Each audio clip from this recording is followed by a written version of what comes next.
सदाशिवसमारम्भां शंकराचार्यमध्यमाम् अस्मदाचार्यपर्यन्तां वन्दे गुरुपरम्पराम्।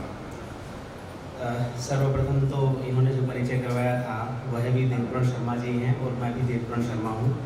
नाम में कई बार हो जाता है, लेकिन इन्होंने जो उपाधियाँ गिनाई थी निश्चित रूप से मैं उन उपाधियों को प्राप्त करूँगा, सुशोभित करूँगा, आपके वचन की पूर्ति करूँगा। ऐसे बाबा महाकालेश्वर की कृपा से निश्चित रूप से आपके आशीर्वाद को मैं ग्रहण करूँगा। संक्षेप में ही शोध पत्र है, उनको मैं वाचन कर रहा हूँ। सरल संस्कृत में बोलूँगा। ये निवेदन है। शिक्षा संबद्ध श्री अरविंद घोषस्य शैक्षिक दर्शन। अभी तक वेद पर विचार हुआ, दर्शन पे विचार हुआ, लेकिन शिक्षा संबद्ध दर्शनम, शिक्षा के संबंध में अरविंद घोष जी का क्या विचार था, उसके समकक्ष में अपने विचार को रखता हूँ। शिक्षा का प्रक्रिया वर्तते यस्याः लक्षणं गर्भाधानात् आरभ्य आजीवनं परिपूर्णतां याति। आर्यावर्तांतर्गत भारत देशे अनेके विद्वांसः भारतीय संस्कृतेः पोषकाः चिन्तकाः च अभवन्। तेषु स्वामी विवेकानन्दः, रवीन्द्रनाथ टैगोरः, राधाकृष्णन् सर्वपल्ली, पंडित मदन मोहन मालवीयः एवं महात्मा गांधी महाभागाः एते बहवः विद्वांसः अभवन्। अहं स्वकीय जीवने एकः डॉक्टर रामानुज स्वामीनाथन महोदयाः आचार्याः आसन्। रजिस्ट्रार् महोदयः अस्माकं जगद्गुरु रामानन्दाचार्यस्य एवं ततः परं कुलपति पदम् अलङ्कृतवन्तः। तेषाम् उद्बोधने अपि सदैव भारतीयचिन्तकानाम् एव सर्वदैव चिन्तनम् आसीत्। भारतीय चिन्तकाः एव अस्माभिः पठनीयाः। यदा वयं भारते ये जन्म प्राप्य केवलं भारतीय संस्कृते किं किम् अस्ति तस्यैव प्रचार प्रसारं कृतवन्तः। यां शिक्षां स्वीकृत्य भारतीय वैदिक पद्धत्याः अनुसरणं कृत्वा वयं केन प्रकारेण अस्माकं ग्रन्थानां पठनं पाठनं कारयितुं शक्नुमः, तद् एव अस्माकं ज्ञानम् आवश्यकम्। अतः आजीवनं ते आचार्याः भारतीय संस्कृति इति बिन्दुम् अनुसृत्य एव शिक्षाशास्त्रे भारतीयचिन्तकानाम् अनुसरणम् एव आवश्यकं। जॉन डीवी एवं तादृशाः बहवः सन्ति, तेषाम् एकवारमपि ते नाम स्वीकरणमेव न कुर्वन्ति इति महत्त्वम्। अहमपि अरविन्दघोषस्य विषये पूर्वं न पठितवान्, किन्तु अस्मिन्नेव अवसरे अहं पठित्वा जानामि। सः आचार्यः सम्यगेव वदति। तस्मिन्नेव यदि पठामः चेत् केचन अंशाः आगच्छन्ति। किञ्चित् मध्ये हिन्दीभाषायामपि वदामि। अस्य आचार्यस्य मतानुगुणम् अंतःकरणं भवति। एक अंतःकरण होता है। अंतःकरण मनसः वा शिक्षायां मुख्यम् अंगं भवति। आजकल के समय में केवल बाहरी रूप से आपके इम्पोर्टेंट पर्सन कौन से हैं वो प्रश्न आपको बता दिए जाते हैं। ये आपको आ रहा है, पिछले 5 सालों में पेपर में क्या आ रहा है वह देख करके आपको बताया जाता है। लेकिन यदि उनमें चित्तम, मनसः, बुद्धि, ज्ञानम, इन 4 चीज़ों का और समावेश कर दिया जाए, इम्पोर्टेंट इनको बना दिया जाए, तो निश्चित रूप से अरविंद घोष के बिंदु को अनुसरण किया जा सकता है।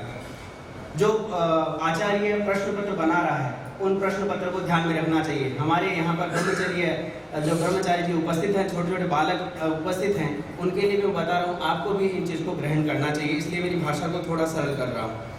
इनके बाद में अस्य मतानुगुणं तादृशस्य विषयस्य आवश्यकता नास्ति येन शैक्षिक अभिव्यक्तिः जीवनस्य च प्रक्रियाशीलताया गुणा वर्धन्ते। आज के समय में इस प्रकार की शिक्षा अधिक से अधिक दी जा रही है, जिससे कि मैं यहाँ पास ये मंच पर आकर के बहुत अच्छा स्पीच दूँ, बहुत अंदर करूँ या नहीं करूँ उसका कोई मतलब नहीं है। लेकिन इन्होंने बताया ऐसी जीवन शिक्षा का कोई आवश्यकता नहीं है, अपितु शिक्षा में राजनीति, समाज, व्यापार, सामाजिक, साहित्य, कविता, वास्तुकला, मूर्तिकला, इस प्रकार के विषय को अधिक से अधिक स्थान मिलना चाहिए। इनके बाद में शैक्षिक दर्शन चिंतन के अवसर पर शिक्षायाः उद्देश्यानि, ये दर्शन है, इसमें शिक्षा के उद्देश्य, पाठ्यक्रम और शिक्षण विधि, शिक्षक का स्थान, बालक का स्थान, ये सब शैक्षिक दर्शन के अंतर्गत चिंतन किया जाना चाहिए। उसके अंतर्गत कम से कम 1-2 बिंदु बताकर मैं अपने विषय को समाप्ति की ओर ले जा रहा हूँ। शिक्षायाः माध्यमः मातृभाषा भवेत्। आज के समय में वो बता रहे हैं कि इंग्लिश हो, सभी के लिए ऐसा है कि इंग्लिश में हो तो हमारा बच्चा लंदन, इंग्लैंड वगैरह या भारत में भी दुख नहीं पाएगा, उसको बहुत अच्छा जॉब मिल जाएगा। लेकिन अभी भी मुझे ऐसा लगता है कि मैं विद्यावारिधि कर रहा हूँ, केवल अंग्रेजी आपको अगर दे दी जाए तो क्या स्पोकन इंग्लिश सीखने वाले लोगों को रोज नौकरी मिल रही है क्या? वो भी भटकते मिल रहे हैं, भले कितनी भी उसको इंग्लिश है। इसका मतलब मातृभाषा में अगर उसको ज्ञान दिया जाए, गुड ज्ञान दिया जाए, तो उस ज्ञान के बेस पर उसको वास्तव में वृत्ति प्राप्ति हो सकती है। इनका मूल बहुत अच्छा है। शिक्षायाः मूलाधारः ब्रह्मचर्य पालनम् एवं शिक्षायाः विषयः अभिरुच्योत्पादकाः भवेयुः। ब्रह्मचर्य का पालन करते हुए यदि छात्र कोई पढ़ता है तो निश्चित रूप से उसका ध्यान भटकाव नहीं होगा और वो अपने मार्ग में अग्रसर होगा। ब्रह्मचर्य का पालन करते हुए उसके लिखा हुआ ये है कि ब्रह्म मतलब है नित्य परम आनंद का जो स्वरूप है, सच्चिदानंद है, उसकी प्राप्ति करना। तो ब्रह्मचर्य का पालन करते हुए ब्रह्म की प्राप्ति के प्रति हम अग्रसर हो सकते हैं, यह मुख्य है। शिक्षायाः विषयः अभिरुच्योत्पादकाः। आजकल के समय में छात्र बहुत ही दिग्भ्रमित हो रहे हैं। बहुत सारे साहित्य, उपन्यास इत्यादि जो सुलभता से कम दाम पर उनको बाजार में उपलब्ध हो रहे हैं, उनको खरीद लेते हैं। YouTube पर जो दिखाया जा रहा है, जैसे मैंने डाला कि UGC नेट की किताब चाहिए, तो UGC नेट में सबसे पहले और किसी को पूछूंगा नहीं, आचार्य भी नहीं जानते हैं आज के जो आचार्य हैं, तो उनको मैं सीधे देखो YouTube पे देखूंगा, जो लिस्ट मुझे दी जा रही है जो बता रहा है कि ये आप पढ़िए, और उसको लाइक और शेयर करने वाले ज्यादा आ रहे हैं, तो लाइक को देख करके मैं वो किताब खरीद कर ले आता हूँ। अब उसमें अशुद्धियाँ कितनी भी हो, तो ये बहुत बड़ा अपने लिए चिंतन का विषय है। तो ये इनका जो अभिरुच्योत्पादक विषय भी होना चाहिए। जैसे ये संगोष्ठी में जो कोई व्यक्ति बोल रहे हैं, तो हमारे ब्रह्मचारी जी सामने बैठे हैं, तो निश्चित रूप से इसमें ऐसा भी कोई सरल माध्यम होना चाहिए कि जिससे बच्चों को कुछ प्राप्त हो, क्योंकि उनका जो आयु है उस आयु के अनुरूप वेद संगोष्ठी नहीं है। वेद संगोष्ठी में शोध पत्र पढ़े जा रहे हैं, तो उनके अनुरूप हमने यहाँ क्या रखा है या बाहर उनके लिए क्या व्यवस्थाएं हैं, मतलब अन्यथा इसको नहीं लेना है। क्योंकि वो छात्र हमारे बीच में बैठे हैं, छोटे छोटे बालक हैं जो अभी वेद पढ़ रहे हैं, तो उनको वेद के अंतर्गत हम क्या बता सकते हैं, ऐसा कोई बीच में उनके लिए आवश्यक होना चाहिए। शिक्षायां धर्मस्य स्थानम भवेत् नोचेत भ्रष्टाचार वर्धते। आजकल के समय में हम जब भी बोलते हैं या कक्षा में पढ़ाया जाता है, तो धर्म को बिल्कुल अलग कर दिया जाता है। हम सब एक हैं, हम पढ़ रहे हैं, धर्म को बिल्कुल से अलग सा ही मतलब हे दृष्टि से देखा जा रहा है। अगर बोलते हैं तो वहाँ पर कुछ अलग अलग वाद आ जाते हैं, तो वो भी वहाँ पर उन्होंने बताया कि धर्म को जोड़ेंगे तो धर्मो रक्षति रक्षित है, ये हमारे यहाँ पर है। तो वो उक्ति उन्होंने यहाँ स्पष्ट कर दिया था, वेद में ही उनका मूल रहा। शिक्षा बालकस्य नैतिक विकासं कृत्वा व्यावहारिक जीवनं सफलं कुर्यात्। शिक्षा व्यक्ति निहित समस्त शक्ति ही एवं विकसति, या भी शक्ति विकसः पूर्णतया लाभान्विता भवति। यदि शिक्षा के द्वारा हम लाभान्वित होते हैं, पूर्णतः विकास करती है, तो उस बच्चे को किसी बैसाखी की आवश्यकता नहीं है, वो अपने आप जो कुछ करना है कर लेगा। जैसे कि हमारे पूर्व वक्ता यहाँ पर जो उन्होंने बताया कि उन्होंने अरविंद को पढ़ा, अरविंद को जैसे समग्र में रूप में पढ़ा और उनको चेतना हुई, चेतना होने के बाद उनको किसी की आवश्यकता नहीं पड़ी। जैसे 84 एकड़ उन्होंने बताया कि हमें मिल गया, तो प्राप्ति के लिए वो अग्रसर हैं। इस प्रकार से हम भी अगर भारतीय चिंतक जो हैं, जिसमें अरविंद जी प्रधान हैं, उनको अगर पढ़ेंगे, उनको जीवन में अपनाएंगे, तो निश्चित रूप से हमारा स्तर बढ़ना ही है। इसके बाद में शिक्षा बालकस्य मित्रम पथ प्रदर्शिका भवेत्। मैं मुश्किल से 2 मिनट बोल लूँगा। शिक्षा बालकस्य मित्रम पथ प्रदर्शिका च भवेत् तथा शिक्षा बालकस्य शारीरिक शुद्धि विषय विशिष्टम बलम दद्यात्। बालक का जो शारीरिक विकास है, शारीरिक शुद्धि है, शारीरिक विकास हो रहा ठीक है, लेकिन शुद्धि भी होनी चाहिए। जैसे मानसिक शुद्धि, जैसे शारीरिक शुद्धि। अब शारीरिक शुद्धि क्या किस प्रकार से हो सकती है, उसके बहुत सारे उपाय हैं। इसको जानने के लिए हमें अरविंद जी को पढ़ना होगा। शिक्षा का अर्थ अरविंद ने बताया है कि शिक्षा प्रति नूतन दृष्टिकोण विद्यते सूचना नाम संग्रह मात्र शिक्षा नास्ति। हमने डेटा कलेक्शन कर लिए, आज यहाँ पर इतने लोग हुए, हमारी जनसंख्या वृद्धि इतनी हो रही है, लेकिन आज की शिक्षा पद्धति, परीक्षा में सिलेक्शन प्रक्रिया में सभी जगह इतने आ रहा है कि हमारे लोग कितने हैं, शिक्षित कितने हुए, वो डेटा कलेक्शन ही हो रहा है। तो और किस सन में लड़ाई, और सब डेटा कलेक्शन ही है, लेकिन उसमें गुण को आदान निधान करने वाली शिक्षा का कमी हो रही है, उसको हमें लाना होगा। इन्हीं के वक्तव्य से तत्त्ववाद ज्ञानम शिक्षा येन यया वा सह नूतनानुसंधानम प्रति अग्रसरो भवति। नए नए अनुसंधान के प्रति वह अग्रसर होगा, तो ऐसी हमें शिक्षा की आवश्यकता है। शिक्षा के उद्देश्य बहुत सारे हैं, लेकिन 2 पढ़ करके मैं आगे बढ़ता हूँ। बालकस्य शारीरिक शुद्धिकरणम तस्य च शरीरस्य समग्रतया उत्तम रीत्या विकसनम।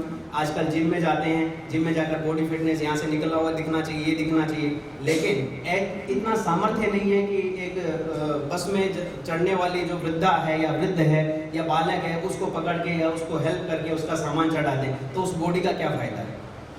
मतलब इस प्रकार का चिंतन है। वो बॉडी कर ले, क्या खूब खा रहा है, पी रहा है, चने कमा रहा है, सब कर रहा है, लेकिन वो किस लिए है, मतलब पता नहीं किसको दिखाना चाहता है वो। शरीर किसके लिए है? शरीर हमारी सहायता के लिए होना चाहिए। इस प्रकार का शरीर जो गिरने के बाद में उसे उठा नहीं जा रहा है, वृद्धावस्था मतलब पता नहीं क्या है, लेकिन हमें इस प्रकार से हमारे वेद की तरफ लौटना ही होगा। इससे बहुत सारी चीज़ों का समाधान मिल जाएगा। बालकस्य प्रकृति भावना स्वभावान शुद्धम कारयित्वा तस्य हृदय परिवर्तन करणम तथा तस्य नैतिकतायाः विकसनम। बालक की प्रकृति कैसी है, भावना और स्वभाव का मतलब यहाँ पर है आदत का मुझे सटीक शब्द संस्कृत में नहीं मिला, इसलिए मैंने स्वभाव ही किया है। तो ये भावना ये शुद्ध को करके फिर हृदय के अंदर परिवर्तन होना चाहिए। लोग कहते हैं हाँ समझ गए भाई, टीचर ऐसे समझ गए, हाँ ठीक है ओके यस। अब वहाँ से जाने के बाद में उसके हृदय में आया है कि नहीं आया कुछ पता नहीं, वो इतना ही, क्योंकि आधे घंटे का पीरियड था उतना ही चाहिए उसको, और फिर सिलेक्टेड मैटर चाहिए, परीक्षा पास होने वाली, पास होने वाला, तो वो कुछ कमी है, उस कमी को गैप को पूर्ण करना है। इस प्रकार के अरविंद आचार्य जी का बोधन है। पाठ्यक्रम में हमें क्या करना चाहिए? पाठ्यक्रम में होता है मातृभाषा, प्राथमिक और माध्यमिक और उच्च माध्यमिक और विश्व स्तरीय, ये 3 प्रकार के पाठ्यक्रम के बारे में उन्होंने बताया है। मातृभाषा, आंग्ल भाषा, फ्रेंच, सामान्य विज्ञानम, सामाजिक अध्ययनम, गणितम, चित्रकला इत्यादि को संकलित करके बताना चाहिए।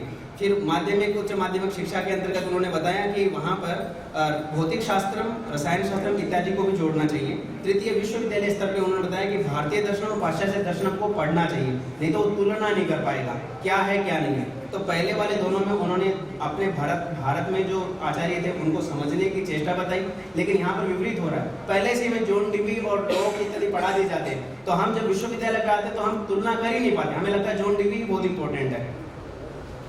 ये एक